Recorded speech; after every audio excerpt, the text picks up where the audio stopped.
Se cumplen 30 años de la desaparición de José Antonio Lasa Aróstegui y José Ignacio Zabala Artano. Su secuestro y posterior asesinato conmocionaron a toda la sociedad. Esta noche, en 60 minutos, queremos reconstruir el caso Lasa Zabala 30 años después.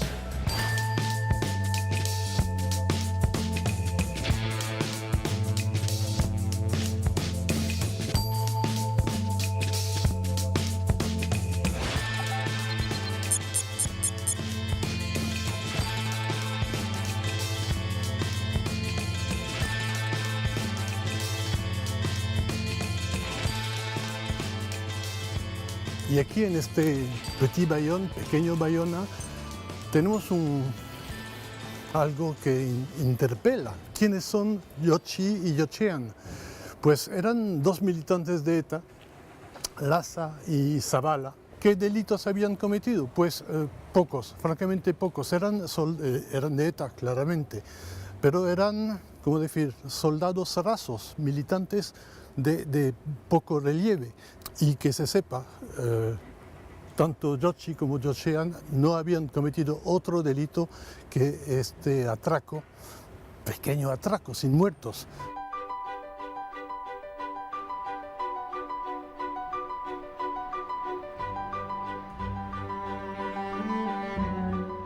Lo tengo grabado, o sea, era el 6 de noviembre de 1961.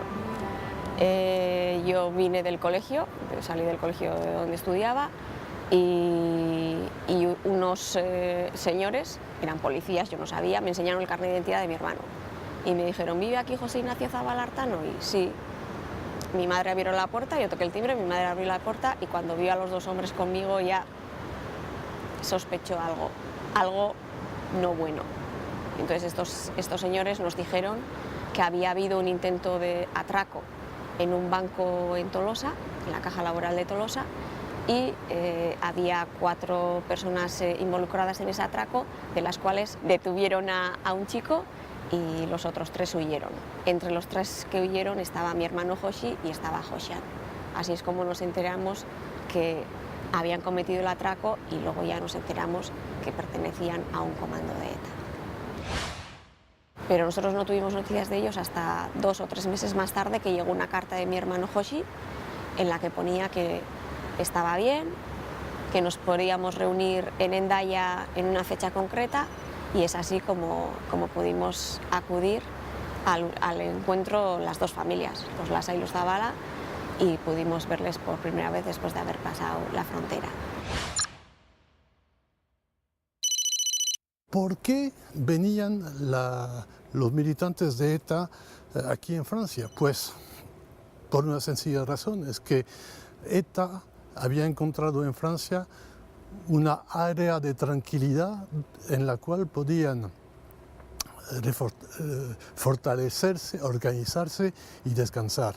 Era una área de tranquilidad en la cual la policía o la gendarmería francesa les dejaban totalmente en paz. A mí me contaba un guardia civil que perseguía un comando de ETA y le había llegado cerca de Ibardín y que vio el comando de ETA pasar la frontera y mirar a los guardias y hacerles unos gestos con el brazo y el dedo que puedes imaginar. O sea que pasado la frontera había una total impunidad. José Amedo, el que fuera subcomisario de policía en Bilbao, condenado a 108 años de cárcel por la Audiencia Nacional, de los que ha cumplido 12, la mitad en régimen abierto, acaba de publicar el libro Cal Viva, un relato donde desvela a través de su testimonio algunos detalles sobre los crímenes de los GAL. A finales de los años 70 y principios de los años 80, como comúnmente se ha denominado aquella época de plomo, era una época dura, intensamente dura, había muertos con frecuencia. De hecho, como consecuencia de aquello hubo un intento de golpe de Estado a principios de los 80 y las fuerzas de seguridad del Estado estaban acosadas permanentemente. Francia protegía a ETA de una manera fundamental para su actividad terrorista y eran años que crearon mucha incertidumbre en las fuerzas de seguridad del Estado, en las Fuerzas Armadas y en la sociedad en general. El Estado francés les daba estatus de refugiado político primero porque España todavía estaba en una época preconstitucional. España no había entrado en el mercado común. Tampoco los franceses esperaban, me imagino, en aquellos tiempos la evolución que iba a tener ETA y las consecuencias que iban a significar para España. El Estado francés, indudablemente, a lo largo de la historia, en esa época, es responsable de muchas muertes en España.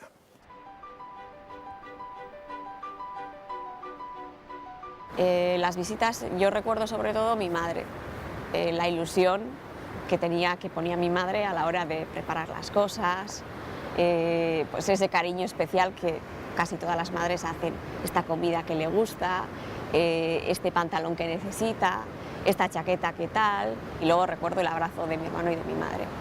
Era un abrazo, yo creo que siempre daba la impresión de que iba a ser el último abrazo, no sé por qué, mi madre siempre tenía esa sensación y siempre la misma pregunta: ¿cuándo vas a venir a Tolosa? ¿Cuándo? Y siempre la misma respuesta: tranquila, ma, todo esto se solucionará y ya verás cómo enseguida, dentro de un par de años, estoy de Udaltzaingoa en Tolosa. Aquí estamos en la Rue Peneteau, una calle muy antigua de Bayona que está situada a unos 100 metros del río. Callejuela, muy pequeña, una casa antiguísima, y estamos delante del número 11. El número 11 pasó algo en aquel año 1983. Aquel día, Lassa y Zabala pasaron el día entero con un amigo suyo, unos amigos suyos, unos refugiados. Hablaron mucho, volvieron a hacer el mundo nuevo, bebieron un poco y a la medianoche, a las 0:15, 0:30, los dos salieron por esa puerta y se fueron a un coche que estaba aparcado un poco más lejos. Por el detalle era un Renault 4L que pertenecía al amigo que les había acogido y que les prestó las llaves para que vayan a Arcang, un pueblo que está a unos 10 kilómetros de Bayona, para seguir la noche, para ir a tomar otros tragos por la noche. El día siguiente, el amigo abrió las ventanas y vio que el coche, el 4L, seguía estando aparcado en el mismo sitio. Entonces bajó, vio que las llaves estaban metidas en el coche, que las puertas estaban abiertas, pues había un gran problema. Lassa y Zabala habían desaparecido. En esta calle de Bayona se pierde la pista de Lassa y Zabala la noche del 15 de octubre de 1983. Es un hecho probado que fueron abordados por sus secuestradores cuando se dirigían al Renault 4 que les había prestado un amigo. Mis hermanos los mayores ya sabían algo, en la calle les habían comentado algo, lo que pasa que nadie se atrevía a ir a casa a decir semejante noticia.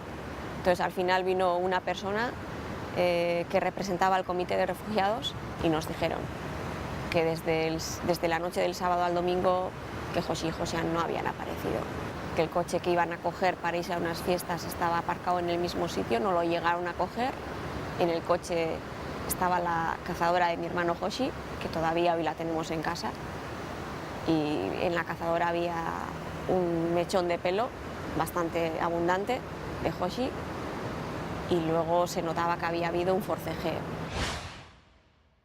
Fue una noticia que pasó más o menos desapercibida, no adquirió gran relevancia, y cuando se levantó la sospecha fue 48 horas después, 17 de octubre del año 83. El 17 de octubre es mi cumpleaños. Yo trabajaba en la redacción y se toma la decisión de que hay que irse a Bayona a ver qué es lo que está pasando. Se había convocado una manifestación de etarras, entonces se les denominaba refugiados, y el que fuera el día de mi cumpleaños hace que no me olvide en la vida, lógicamente. Entonces se puso la denuncia, se tuvo que ir a Bayona, interpone una denuncia en Bayona, pero ahí poco caso nos hicieron. Y luego lo que sí recuerdo es que se crearon patrullas de familiares, amigos y conocidos, patrullas de búsqueda. Y recuerdo que a la vuelta de una de estas búsquedas, en un control de la Guardia Civil les pararon. Les pararon a mi hermano el mayor, Juan Mari, y al hermano mayor de Josian, a Miguel Mari. les empezaron a interrogar, les pidieron los papeles, ya sabían de dónde venían, pero les preguntaron, ¿de dónde venís? Y les dijeron, de buscar a nuestros hermanos. Y entonces empezaron a mofarse de ellos, les pusieron una pistola en la sien y les dijeron, esos están donde tienen que estar. Sí. El contexto en el que se produjo la desaparición de Lasa y Zabala, yo lo recuerdo como unos años terribles, o sea, terribles por la actividad incesante, la actividad terrorista de ETA.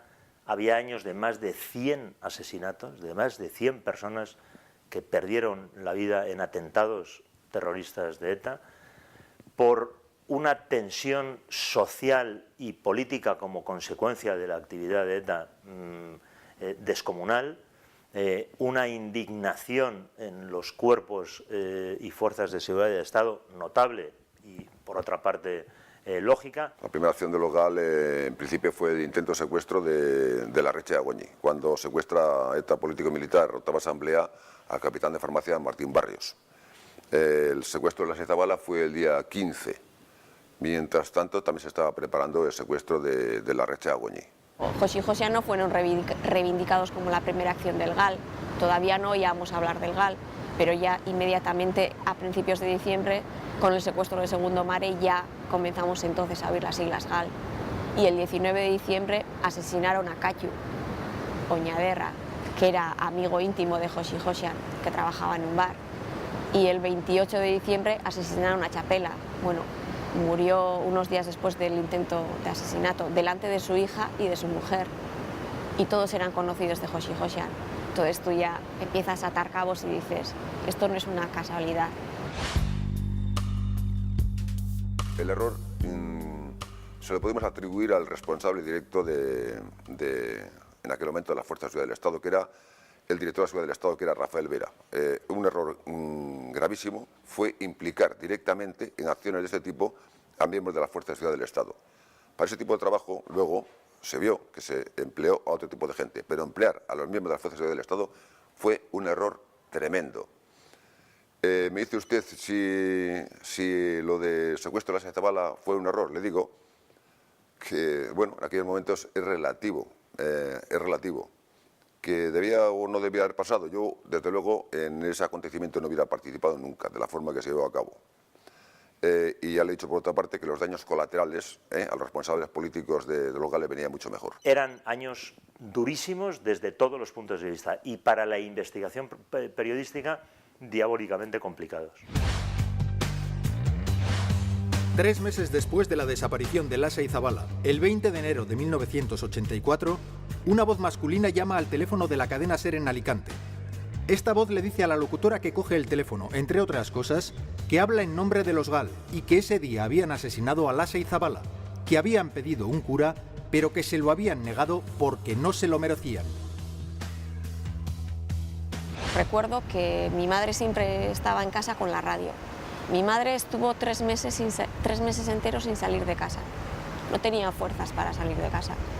Y recuerdo que en una comida nos comentó mi madre, he oído esta noticia en la radio. Y ella misma escuchó que una persona reivindicaba en nombre del GAL el asesinato. Hoy mismo hemos dado muerte a José Ignacio Zabala Artano y José Antonio Lasa Aróstegui en nombre del GAL, en Alicante. Y mi madre escuchó esa noticia, nos la contó y nos dijo, ¿a dónde voy? ¿Qué hago? Yo, por lo que recuerdo, la llamada a la cadena SER del 20 de enero del 84 no fue investigada con especial ahínco. Y no es que yo no lo recuerde, es que si se hubiera investigado con especial ahínco, probablemente se hubiera esclarecido el asesinato. ¿Por qué no se investigó? Está claro por qué no se investigó. Porque sabían quiénes habían cometido lo que había, la crueldad, la maldad, el acto que habían cometido, aquel asesinato. Desde que se produce la llamada a la cadena SER de Alicante reivindicando el asesinato de Lasa y Zabala hasta que se encuentran los cuerpos, pasa justo un año. El 20 de enero de 1985, un cazador encuentra la fosa y restos humanos esparcidos en un paraje aislado en el término municipal de Busot. La única investigación que se desarrolla es tanto en el Juzgado de Instrucción de San Sebastián por la denuncia de los familiares que han denunciado la desaparición de Lasa y Zabala, y en Alicante por la aparición de esos restos cadavéricos. Pero entre ambas investigaciones no existía en ese momento ningún tipo de investigación. Y esas investigaciones, después de varios años, al final acaban archivándose porque no se puede determinar la autoría de estos asesinatos. Tienen que pasar 10 años desde que se encuentran los restos en aquella fosa de Busot, en Alicante, hasta que alguien los relaciona con la desaparición de Lasa y Zabala. Es en 1995 cuando Jesús García, un comisario de la policía de Alicante, se da cuenta de que estos dos hechos pueden tener relación y lo pone en conocimiento de la Fiscalía.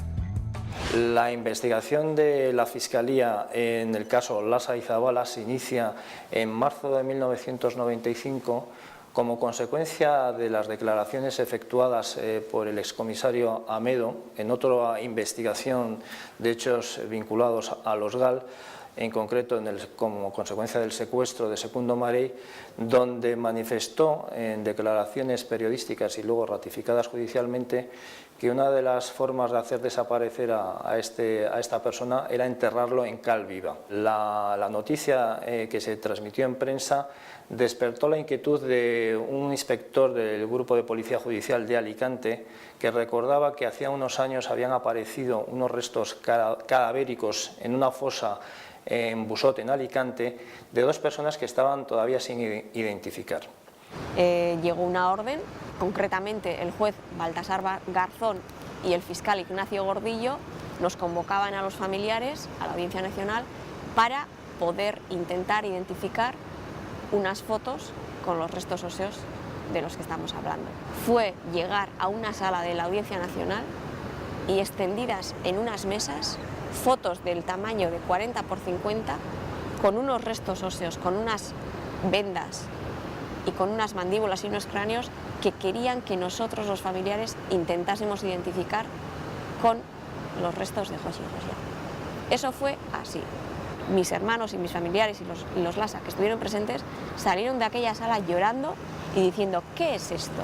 Después de acudir a la Audiencia Nacional, Íñigo Iruí nos pone en contacto con Paco Echeverría y Paco Echeverría nos va pidiendo información principalmente odontológica.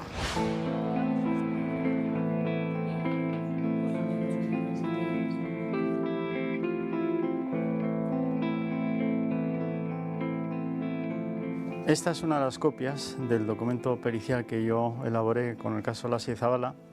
Lo importante es que aquí hay una malformación concreta, que es exactamente lo que aparece en esta fotografía, en el caso de José Antonio Lasa, que tiene ese diente un poco más oscuro, más retraído, que se puede apreciar aquí, y que también en esta imagen, y que yo todo esto lo utilicé para decir, con argumentos de antropología y de tipo odontológico, que era él. Yo intervine realmente en este asunto a solicitud de la familia. La familia, habría que decir los abogados de la familia, y además con un conocimiento de algunas autoridades, no de todas, porque se puede hablar ya muy claro, algunas autoridades no se fiaban de otras. Queremos echar ahí, ¿no? Echamos ahí el estaco. El comisario Jesús García, en este caso, jugó un papel esencial.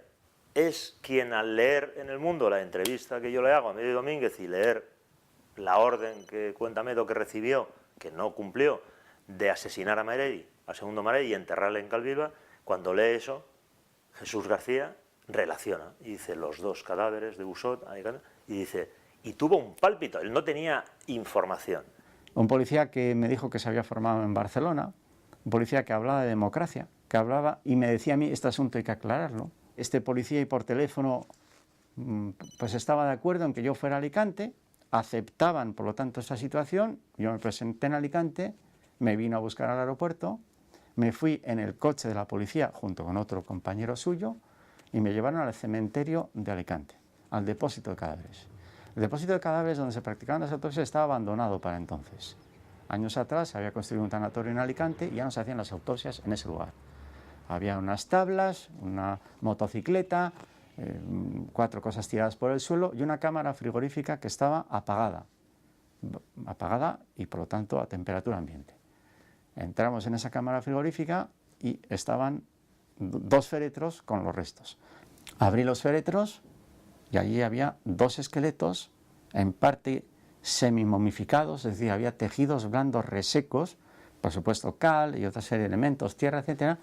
Yo enseguida miré la dentición y me di cuenta que podían ser ellos. Dice, los miembros inferiores de este cadáver, sus partes sacras estaban... Yo lo que hice en Alicante, que me permitió confeccionar un documento, no consistió en extraer muestras, bien que me cuidé de ese asunto.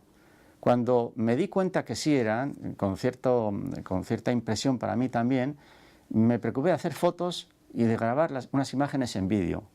Yo sabía que este asunto podía ser muy polémico y tenía que cubrirme precisamente en lo que estaba haciendo. ¿Quién me lo ha pedido? ¿Con qué conocimiento de qué autoridad se llegó al sitio? ¿Qué es lo que he hecho? ¿Qué es lo que he tocado? Que estas son cosas básicas en la tarea. Si yo voy a Alicante y digo, creo que no son, ese asunto hubiera quedado parado y nunca hubiera llegado al punto que significó el juicio y las condenas. Pero lo que sí me di cuenta también es que los informes forenses hechos en origen por los médicos de Alicante tenían errores.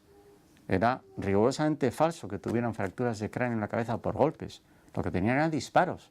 Hasta tal extremo, esto puede parecer mentira, que había una bala, un proyectil de arma de fuego en uno de los cráneos, que no la vieron los forenses que hicieron las primeras autopsias. Eso también me permitió darme cuenta con qué nivel de profundidad se hicieron aquellos análisis cuando se descubrieron estos restos. Aquí vemos unas fotografías que hice, donde parece que todo es una rotura sin ningún interés, pero este punto concreto con las fracturas radiales, a partir del punto son el orificio de entrada. Esto lo vemos con más detalle aquí y sobre todo en esta imagen se comprende. Si nosotros colocamos cada trozo de hueso en su sitio, al colocar esta porción vemos el recorte redondeado y típico como orificio de paso de un proyectil de arma de fuego, en este caso de entrada. Esto no se hizo en su momento, lo que yo entiendo, y no se supo interpretar entonces que eran disparos. Yo comuniqué verbalmente mi opinión, porque estaba previsto que yo simplemente opinara verbalmente, y naturalmente en cuanto yo le dije al abogado de la familia, a la policía y a la Fiscalía de la Audiencia Nacional, que esta vez sí son Lasa y Zabala, pues se organizó un revuelo de campeonato, y recuerdo que el fiscal Gordillo me dijo, bueno, pues entonces usted tiene que poner esto que me está diciendo por escrito. En un momento determinado se dijo, ¿y cómo es posible que esos restos no se hubieran echado, en realidad, al osario, a la fosa común del cementerio de Alicante? Bueno, eso alguna vez se ha dicho que es porque alguien se preocupó de velar porque eso no ocurriera y además que era uno de los médicos forenses. Yo eso creo que no es así. En realidad esos restos no se echan al osario casi por la casualidad de que ese depósito de cadáveres se dejó de usar.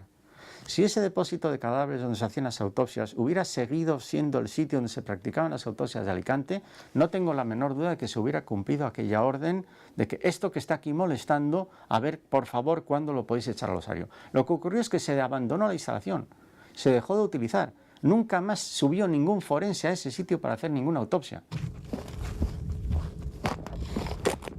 Era inaudito que cuando se descubren estos restos porque un cazador por el monte encuentra una pierna y se practica una investigación hecha por la Guardia Civil con un atestado del cual hay fotografías, etcétera, etcétera, etcétera, era increíble que nadie hubiera hecho la conexión, porque ya en los medios de comunicación no solamente hubo una llamada telefónica reivindicando esos hechos, sino que en la prensa de Alicante un periodista, cuando no se sabía a quiénes pertenecían los restos, llegó a plantearse más o menos, ¿acaso no serán estos dos aquellos jóvenes vascos que desaparecieron del sur de Francia?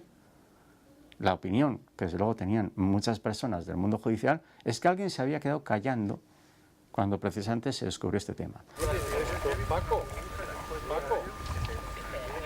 Se me olvida también decir que a raíz de esta tarea planteé a la jueza de instrucción que tuvo que asumir este caso en Alicante, le planteé una nueva revisión de la fosa. Bueno, pero ¿qué sentido tiene eso? Sí, hay que cribar toda la tierra. Espera.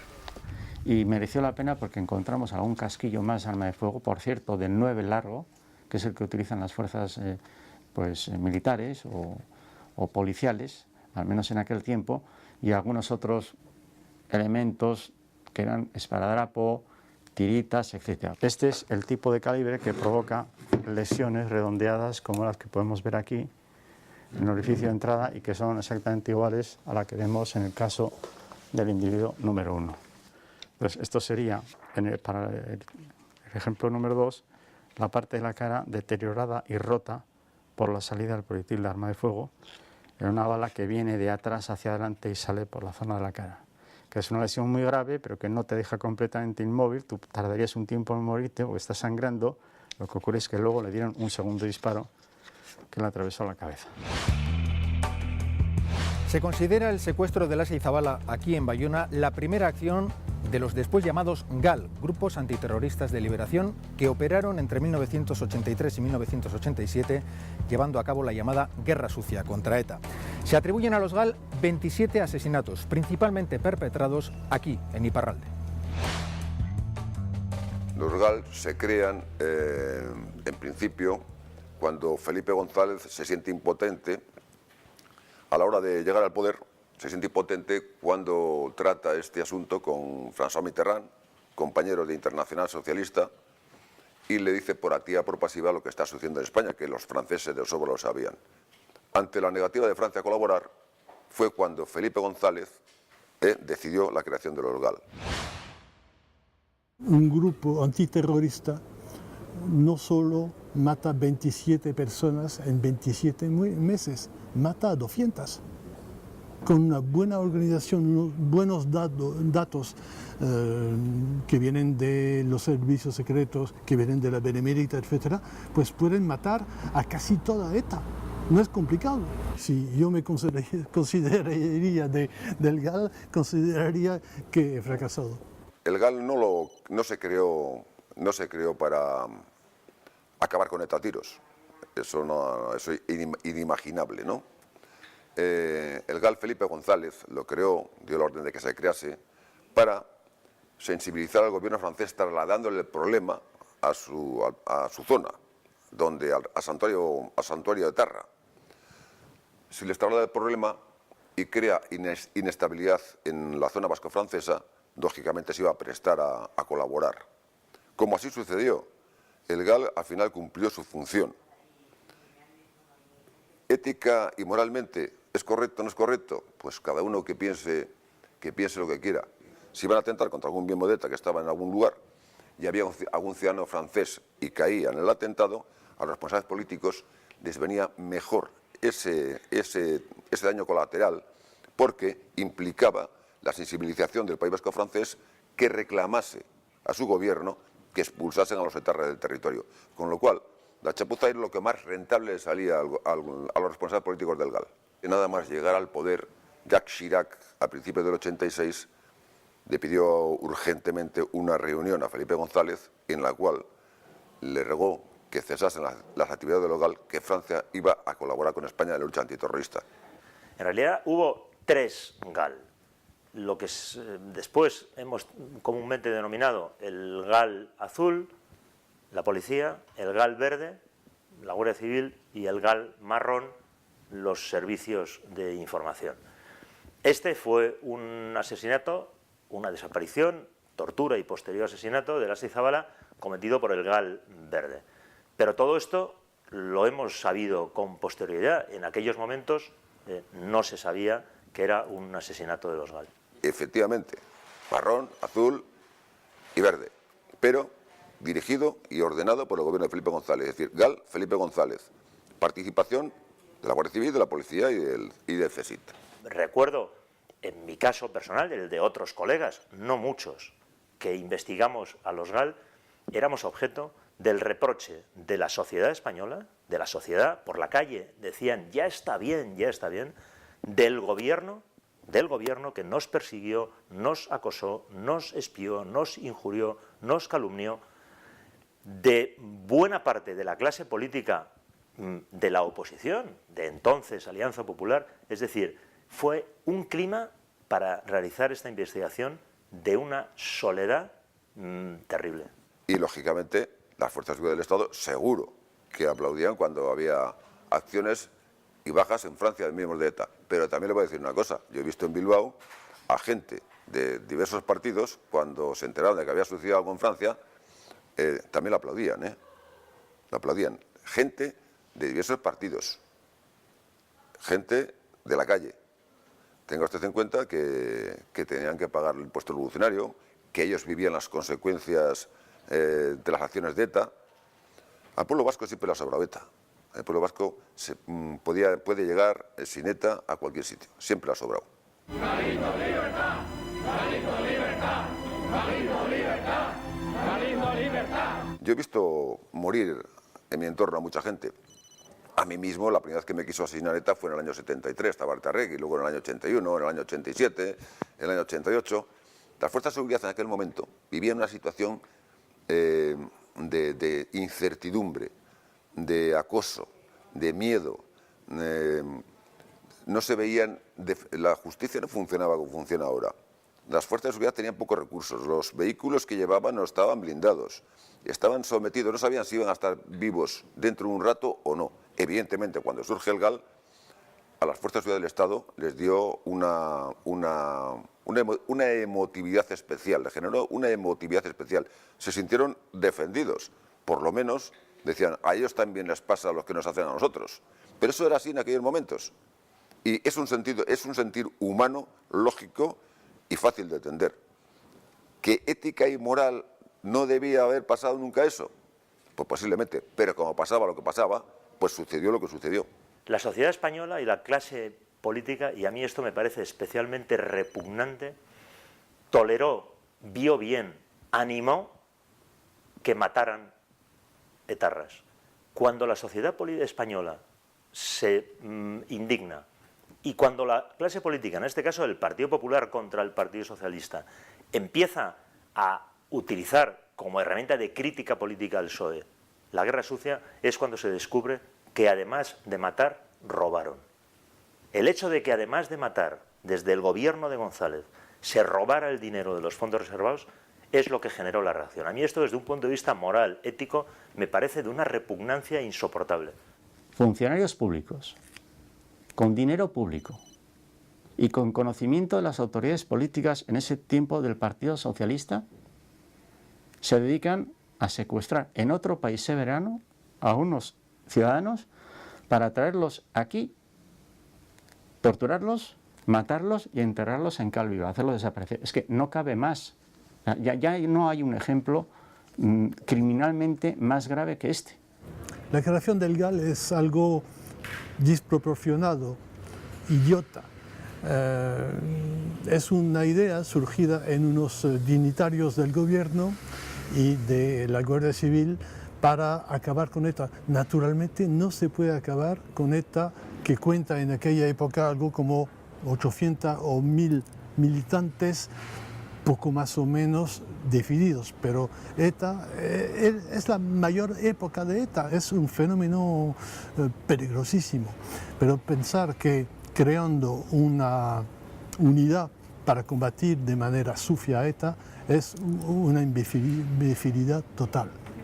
El GAL va a vivir 27 meses y va a matar 27 personas.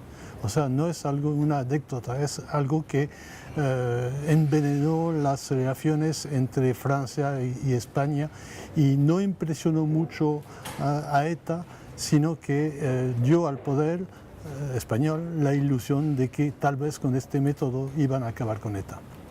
¿Pero quién mandaba al GAL? Pregunta sin respuesta. Claro, se dijo mucho, se habló mucho, pero nunca se pudo probar que el jefe del GAL era el propio Felipe González. Yo no creo. ¿Organizó usted el GAL, señor González? Jamás se me hubiera ocurrido. Yo soy un demócrata de toda la vida, convencido de que solo se pueden utilizar instrumentos democráticos para luchar contra el crimen. ¿Autorizó usted la guerra sucia contra ETA? Nunca autoricé ni nunca encubrí. Usted, por tanto, no tiene absolutamente ninguna pista, ningún dato que pueda tener, vamos, no sabe absolutamente nada del GAL, absolutamente nada. No, yo sé lo mismo que sabe usted y lo mismo que sabe mucha gente porque se ha informado mucho. Pero no más. ¿Pero por qué voy a saber más? ¿Qué es lo que tienen que saber los ciudadanos? ¿Es que el gobierno está detrás, como se dice, del GAL, o como he oído decir a un señor que espero que asuma su responsabilidad, que espero que la asuma seriamente, diciendo que yo soy el señor X. Lo que tienen que saber los ciudadanos es que eso es falso, radicalmente falso. Me he sentido abandonado por la gente, no, por los responsables políticos del gobierno de Felipe González. No es que me haya sentido abandonado, nos hemos sentido abandonados, utilizados, traicionados, y lógicamente nos han querido, y lo han conseguido, situar concretamente a Domínguez y a mí, que Domínguez en esto no pinta nada, porque era un simple traductor, era un recién ingresado en la policía y no pinta nada. Se le aplicó una sentencia que jamás le hubiese correspondido contando la verdad. Nosotros no nos defendimos. No nos defendimos porque en principio teníamos un sentido de Estado quizás malentendido. Los responsables políticos del local, desde Felipe González al señor Beria, al señor San Cristóbal, nos convirtieron en cabeza de turco para tapar las responsabilidades políticas del gobierno de Felipe González. Así de sencillo.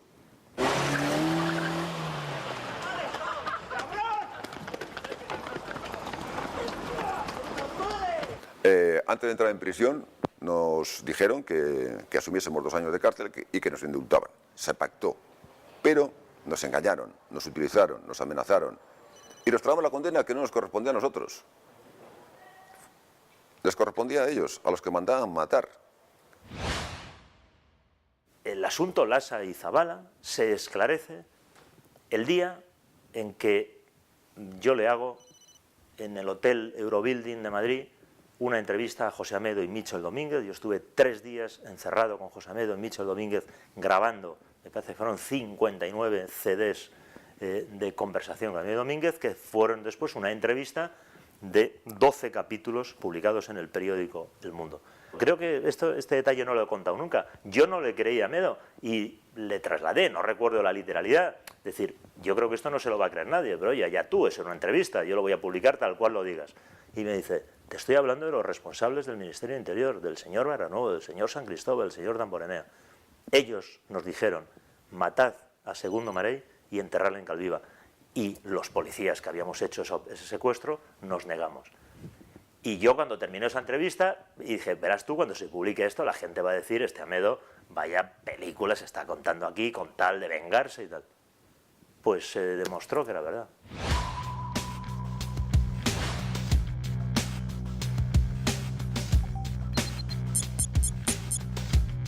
Según los hechos probados, Lasa y Zabala estuvieron retenidos aquí, en el Palacio de la Cumbre de San Sebastián, desde el 16 de octubre de 1983. A lo largo de varios días fueron interrogados, entre otros, por los guardias civiles Enrique Dorado y Felipe Bayo, siguiendo las órdenes del entonces comandante Rodríguez Galindo. En el Palacio de la Cumbre, yo me imagino lo que pasaría. La verdad es que, aunque a mí se me atribuyó ese tema en un principio, se me atribuía todos los atentados del local, pero yo no tuve nada que ver en eso. La única referencia que tengo es la que he conocido a través de la prensa. Yo creo que tengo que pensar que se ensañaron con esos 2 militantes de ETA, posiblemente por la presión a la que estaban sometidas las fuerzas de seguridad del Estado en aquel momento. Entonces, estaban atados así, de esta manera, en la boca y en lo que sería la faja que cubría los ojos, dejaba mínimamente la nariz. De hecho, esto es el recorte donde tenía la nariz con la vuelta de la tela. Que a los detenidos en aquel tiempo se les trataba mal, y dentro de tratarles mal había abuso policial, y además del abuso policial había tortura. Esto es evidente, aunque haya personas, como alguna vez se ha dicho, que se exagera al hablar de eso. No se exagera nada. Esto ocurría con los delincuentes comunes y con los no comunes. La metodología era precisamente a base de cosas muy horrorosas que a veces los detenidos nos relataban, que a veces se podían probar y otras veces quizás no se podían probar. De tal manera que en aquel tiempo funcionaba mucho la bañera, los electrodos también se utilizaron, y en general golpes en donde quizá nuestra intervención de aquellos años 80 llevó a que toda esta metodología cambiase, procurando no hacer sangre, que es lo que yo creo que ocurre con las torturas. O sea, las torturas hoy día consisten en que hay que hacer lo que sea, pero que no haya sangre. Descubrimos que casi siempre fueron los mismos. Cuando finalmente se pudo, en un ejemplo y en otro caso y en otro más, incluso en hechos tan graves como lo que fueron este secuestro, torturas de asesinato, enterramiento, etcétera, etcétera, eso afecta a las mismas personas en un grupo reducido Es decir, entre 15 personas estaba este juego, digamos, horroroso, que de todos modos era perfectamente conocido por las autoridades políticas del momento. Esto es lo grave. Y yo creo que había una sensación también de revancha en las fuerzas de seguridad del Estado que era humana. Son hechos que no se debían haber producido nunca, pero ahí estaban. Había que vivirlos y sentirlos, porque yo le voy a recordar también, le puedo recordar a usted, el ensañamiento de ETA con unos gallegos que confundieron con policías y todavía no han aparecido. Les arrancaron los ojos, los enterraron. Tomás Pérez Revilla, los enterraron, los Peixoto. Esto fue una barbaridad. ¿Por qué lo hicieron?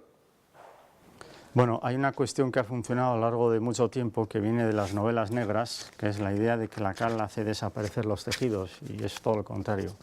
La cal se ha utilizado históricamente para evitar la propagación de los gérmenes y por lo tanto las enfermedades infectocontagiosas. Por eso se ha utilizado en muertes epidémicas, en enterramientos y demás. De hecho, la cal lo que hace es absorber el agua y tiende a momificar los tejidos. Si tenemos en cuenta además que se trata de una muerte con shock hipovolémico, es decir, se ha perdido sangre, la pérdida de volumen de sangre más la cal lo que hacen es deshidratar bruscamente y resecar los tejidos y por lo tanto casi preservarlos de manera perfecta. Aunque los años transcurridos son pocos y en un terreno tan seco como era aquel de Alicante se hubieran mantenido durante muchísimos, no sé, decenas de años en condiciones casi equivalentes. No tenemos la evidencia de qué procedimiento de tortura se produjo, pero sí creo que este tipo de tortura fue con mucha sangre o con mucho daño y muy brutal, en la que el momento final es decir, bueno, mejor ya, pues incluso los vamos a matar. Porque si no hubiera sido tan grave las lesiones, como que no se nos olvide, que en aquellos tiempos hubo gente que fue secuestrada y apareció viva al cabo de 4 o 5 días, con una serie de golpes, yo los he visto. No me estoy inventando nada, es que parece que a veces nos olvidamos de los casos. Hubo gente que desapareció y 4 días más tarde desapareció. Y tenía un hematoma en el ojo, la habían quemado con un cigarrillo y unas heridas no sé dónde. En fin, yo hice las reconstrucciones comprendiendo que eran 2 disparos, uno de los cuales atravesó por debajo de la cabeza, a nivel de lo que puede ser el cuello, la parte alta, casi así se puede decir, este recorrido. Es un primer disparo que es mortal, pero que no mueres de forma inmediata, porque este disparo lo que hace es inundarte la vía respiratoria y seguramente y de forma inmediata le dieron un segundo disparo en la cabeza que ya le dejaría totalmente inmóvil. Son disparos desde detrás y además teniendo la faja puesta sobre la zona de la cabeza, porque hasta incluso el plástico de la cinta de empalme y la manta está taladrado por el paso de los proyectiles.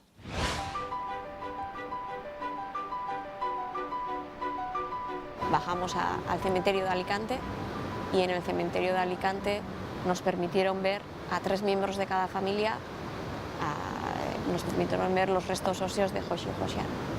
Ver los restos óseos de Joshi Josian, bueno, en fin, un momento desgarrador.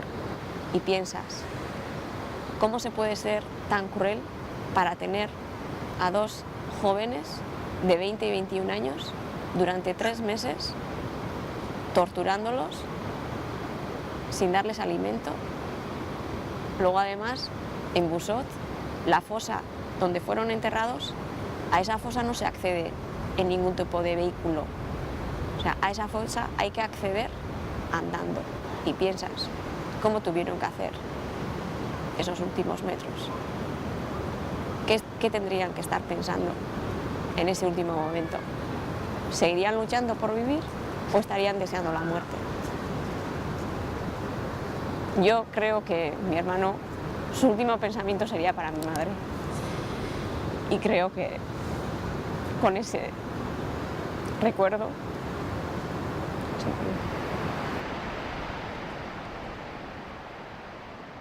Y yo me acuerdo cuando hablé con las madres antes de ir a Alicante y en el tiempo posterior, y yo creo que esto pues es una tragedia horrorosísima en la que seguramente estas madres han sufrido más pensando cómo sería el nivel de torturas que padecieron que no ese momento incluso, entre comillas, de alivio en el cual se te produce un disparo en la cabeza y a partir de ese momento dejas de sufrir. Los muertos, de hecho, no sufren, sufrimos los vivos. Hasta hace poco, cada vez que hablaba algo relacionado con mi hermano, yo lloraba. lloraba de la emoción, lloraba de la impotencia, lloraba de la indefensión suprema que hemos tenido que sentir durante tantos años, lloraba del maltrato que hemos tenido que recibir por todos los lados, institucional, policial, judicial, todos los ámbitos. Quiero saber la verdad y quiero que se sepa la verdad y que se vea la verdad. Hoy todavía yo no concibo como el nivel de maldad que hay que tener para torturar a un ser humano. Probablemente en este caso mi impresión, y lo digo con todas sus consecuencias, es que quienes torturaron a Lasa y Zabala sabían que no tenían nada que sacar de Lasa y Zabala, porque eran guardias civiles. Eso está organizado desde Inchaurrondo, probablemente el sitio en el que más información hay sobre ETA.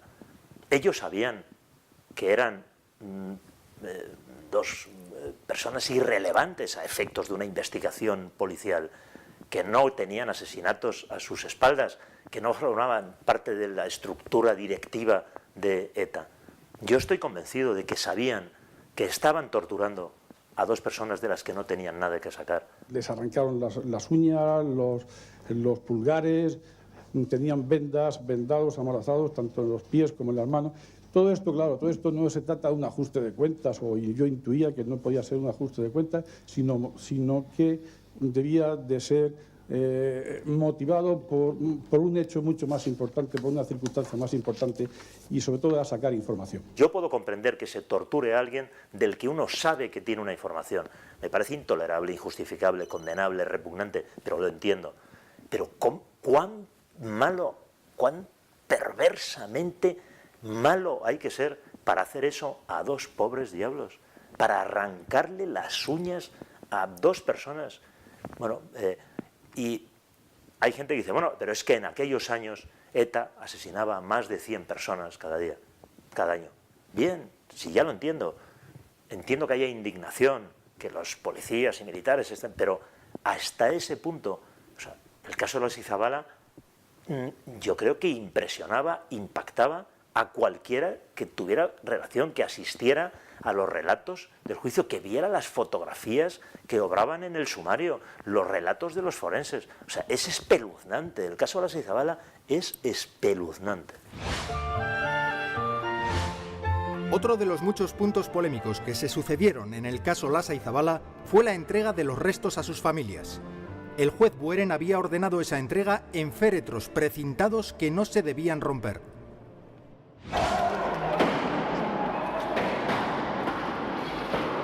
Nosotros recibimos una orden judicial del juez Bueren diciendo que los restos óseos de Joxe y Josean llegaban al aeropuerto de Fuenterrabía y podíamos ir al aeropuerto de Fuenterrabía los familiares. Fuimos al aeropuerto, nos encontramos con una inmensa masa humana de gente que intentaba apoyarnos y que quería acompañarnos en nuestro dolor. Gente que fue apaleada por la Guardia Civil, por la Policía Nacional, simplemente por intentar clamar justicia.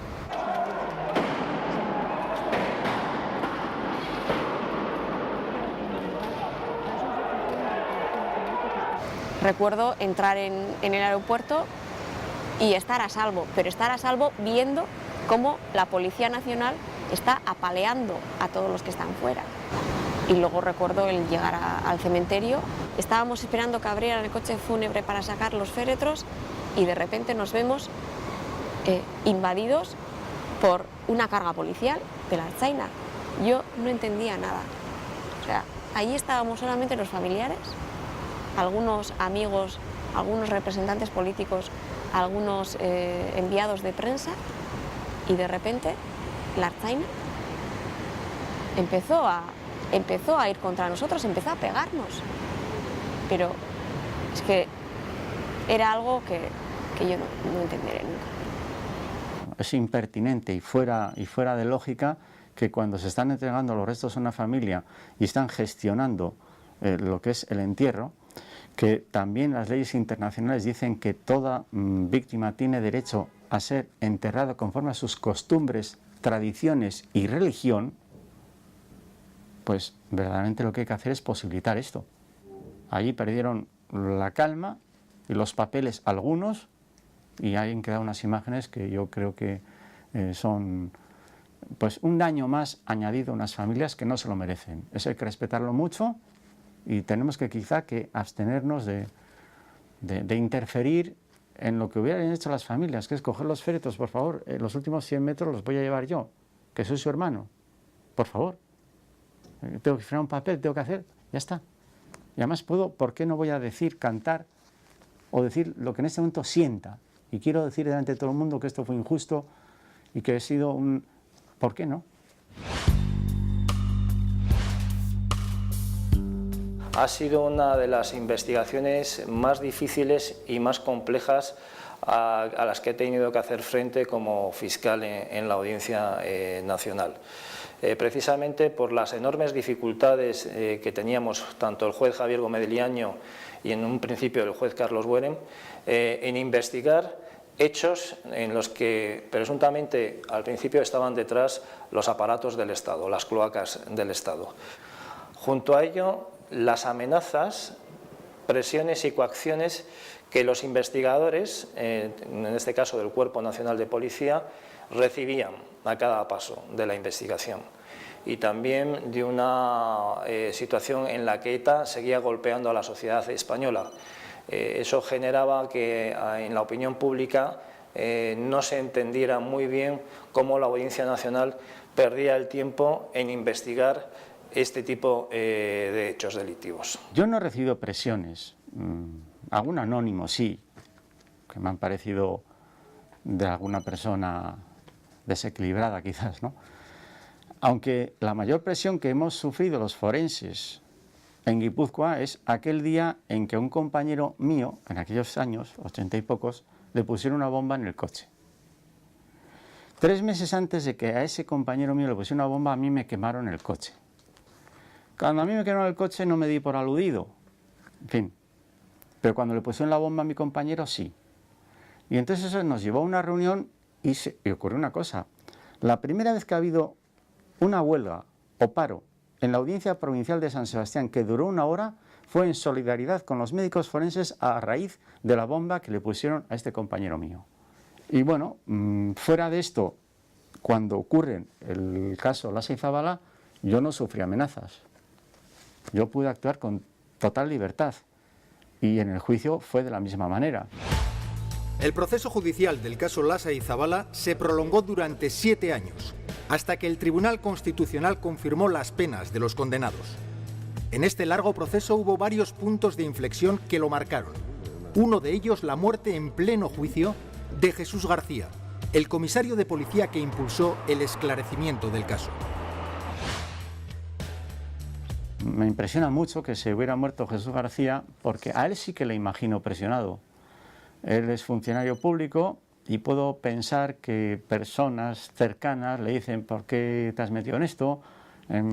Tú estás haciendo ahora un juego a la izquierda Berchale y al terrorismo de ETA, ese tipo de cosas. Naturalmente cuando murió yo sentí muchísima pena y me imagino que él sí sufrió durante meses presiones, insultos e incomprensiones dentro de su propio colectivo. Al comando Gorki de ETA militar, y que dice que se la distribuye. ¿Voy a tener agua, por favor?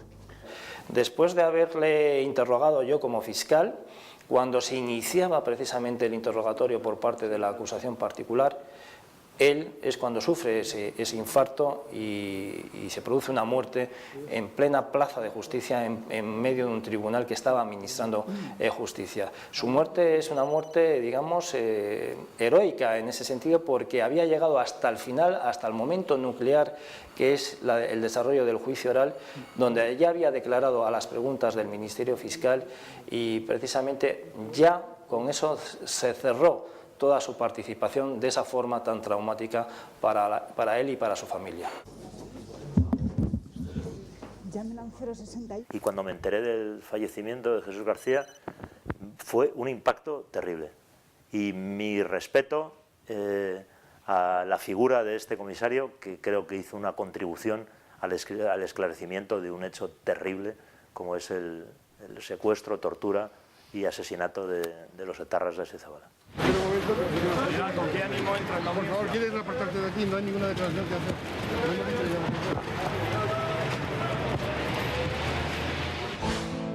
El proceso judicial del caso Lasa y Zabala ya ha pasado a la historia como el juicio de las retractaciones.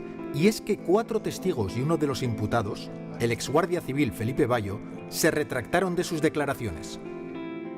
Con esa declaración lo que estoy haciendo es rechazar las anteriores.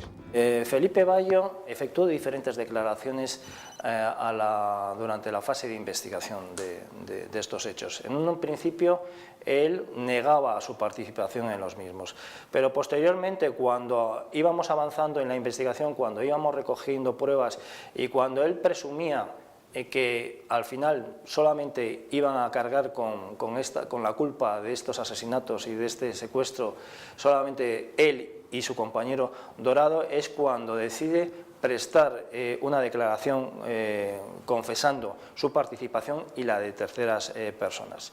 Posteriormente, en el juicio oral, él pues tomó la decisión de retractarse y no confirmar lo que antes había declarado. Con esa declaración lo que estoy haciendo es rechazar las anteriores. Es mi humilde opinión. Para los magistrados que formaban la sala era más verosímil y más creíble esas declaraciones prestadas en la fase de instrucción que lo que declararon en la fase de juicio oral, porque las explicaciones que dieron en la fase de juicio oral para retractarse de las mismas no fueron convincentes, no fueron razonables y no tenían ningún tipo de soporte.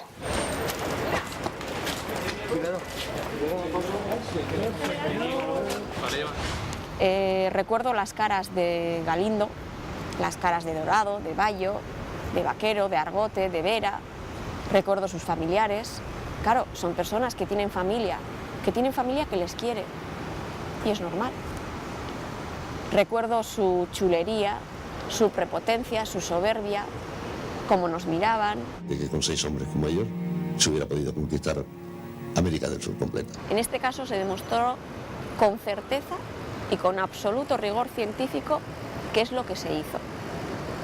Eso es lo que tiene que prevalecer, y no todas las mentiras y las artimañas que luego tuvimos que escuchar en el juicio. Jurando por Dios y por mi honor que nunca he ordenado semejantes cosas, ni el secuestro, ni las torturas, ni el asesinato de estos hombres. Y al margen de ese juramento afirmo mi certeza absoluta de que mis hombres también son inocentes.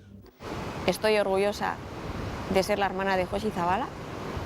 No digo que esté orgullosa de que mi hermano perteneciera a ETA, pero no podría decir lo mismo, no podría sobrellevar, por ejemplo, el ser hija de un torturador de Ichaurrondo, como Galindo. Reconozco que tiene que ser muy duro ser hija de Galindo. Yo quería, de alguna forma, transmitir un mensaje a los ciudadanos vascos y desear, por encima de todo, porque yo me siento parte de allí,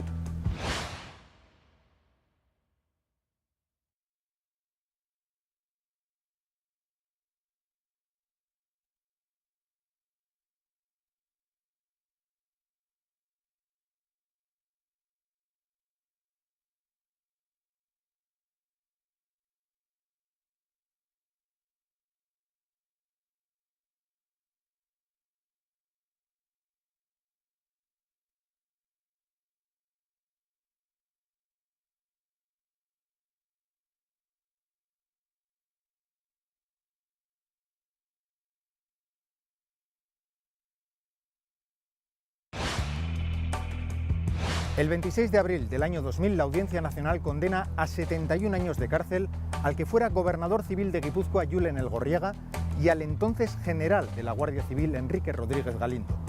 A 69 años al teniente coronel de la Guardia Civil, Ángel Vaquero, y a 67 años a los exguardias civiles Enrique Dorado Villalobos y Felipe Bayo.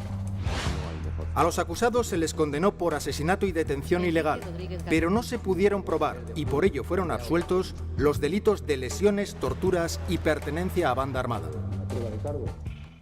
En mi opinión, totalmente, los GAL fueron una banda armada que durante 1983 a 1986 cometieron más de 25 acciones criminales como secuestros, como asesinatos, como atentados con artefactos explosivos. Lamentablemente, en el Tribunal Supremo, cuando recurrimos esta sentencia para introducir el delito de pertenencia a organización terrorista de los GAL, no conseguimos convencer a los miembros ni de la Sala de la Audiencia Nacional ni del Tribunal Supremo. La sentencia siempre produce insatisfacción, todas las sentencias, porque uno tiene la impresión de que algunas de las cosas en las que tú sí crees desde el punto de vista pericial no se han resuelto adecuadamente en las sentencias. Pero sin embargo hay que aceptar las reglas del juego, o sea, y que no se nos olvide más que la sentencia se elabora conforme a la prueba pericial, la prueba documental y la prueba testifical. Y aunque parece que la prueba pericial es la parte estelar de todo este asunto, los jueces tienen que tener en consideración otras cuestiones. Así entonces, yo en la sentencia no estoy muy satisfecho con ese argumento de que no está claro lo de las torturas. Bien es cierto que los restos cadavéricos aparecieron vendados, aparecieron con determinados signos que evidenciaban que podían haber sido objeto de torturas, pero como se trataba de restos cadavéricos, los informes del médico forense no pudieron llegar más a esa individualización de qué tipo de torturas. Cuando sale la sentencia y ves que la Audiencia Nacional reconoce el mal causado, reconoce a los autores, guardias civiles, políticos del Partido Socialista, entonces vas viendo y dices, bueno, parece que la justicia, por lo menos en este caso, se ha hecho. Yo no quiero que sea condenado a nadie sin pruebas. O sea, yo por eso digo siempre que una cosa es la justicia y otra, digamos, en asuntos como este, la parte política. Yo ahí no tengo la más mínima conmiseración en la censura política del gobierno, que es quien organizó, quien decidió que se iba a actuar de esta forma. No tengo ningún criterio. Y de eso, el primer responsable se llama Felipe González Márquez. Y de ahí para abajo, todos. El señor Barrionuevo, el señor San Cristóbal, el señor Vera. Es decir, todos ellos tienen una responsabilidad que les perseguirá durante toda su vida. Aun y todo, siempre te queda la sensación de que no se ha hecho justicia porque muchos de los culpables y de los responsables no están sentados en el banquillo. Y muchos de los culpables y de los responsables están hoy en día ejerciendo su profesión. Sin duda alguna, la investigación y posterior sentencia del juicio por la desaparición, secuestro y asesinato de los señores Lasa y Zabala fue un verdadero triunfo del Estado de Derecho y, como he dicho anteriormente, una de las páginas más brillantes que ha escrito el Poder Judicial. ¿Qué injusticia, qué ley inhumana puede permitir que un asesino, torturador, secuestrador, como el ex guardia civil Galindo, Rodríguez Galindo, y otros muchos como él, pueda estar libremente en su casa después de haber sido condenado una y otra vez por diferentes tribunales a 75 años de cárcel? A mí que me expliquen qué ley inhumana permite eso. Los indultos posteriores, más de lo mismo. Los gobiernos son lo que son. Los gobiernos se cubren los unos a los otros todas sus actuaciones delictivas. Indultos en los casos relacionados con los GAL, indultos en los casos de corrupción.